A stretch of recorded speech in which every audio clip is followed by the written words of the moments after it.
Okay, we're going to go over something that a lot of Brazilian Jiu-Jitsu guys do, a two-handed grip break. This is very, very common. It can be really annoying, but there's a huge gap that you can exploit when people sort of do this. So I sort of went over this before. The two-handed grip break sort of just looks like this kind of a thing.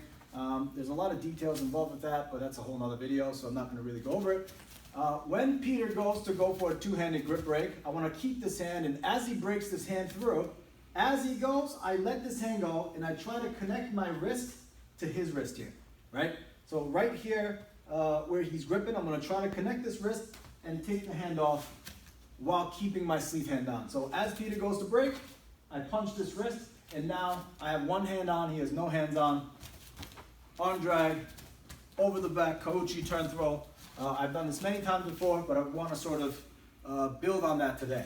Okay, so let's look at it from the other angle. Let's get a little bit closer. He grabs the sleeve. As he breaks it, I'm going to connect my wrist with his wrist, and I'm going to cut this hand. Okay, so now I have one hand on. Done. Same idea. Peter goes to break the grip. I go. I miss. Okay, and the hand doesn't come off.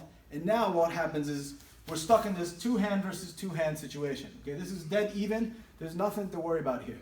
From this position, what I want to do is I want to switch hands and break and clear my dominant hand. Okay, so now I'm going to connect his wrist into my own forearm, break the grip, and now I have that advantage. Okay, arm drag. So naturally he breaks the grip, comes off, great.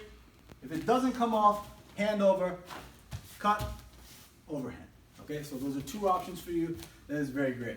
Now I know some of what you guys are thinking. What happens when the guy comes here and they break in an upward angle? Okay, this happens all the time because they want to angle so the wrist breaks upwards, and then they want to cut to the weak angle. Okay, so this happens all the time. That's wonderful. For me, it's like a Christmas present.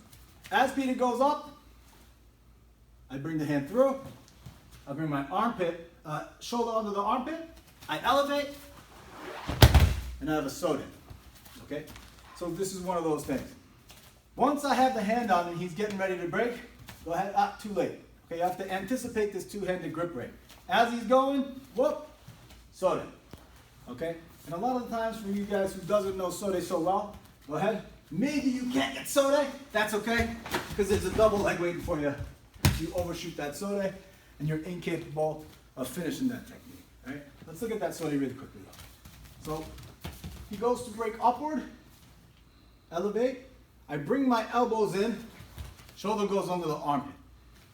I elevate, and I make him do a shoulder roll in this direction. See, I go this way. I'm not bringing him this way because he's going to be able to post on the shoulder. I'm going to go up, make him do a shoulder roll to the right side. Okay? And then let's look at that double leg too. It's very nice.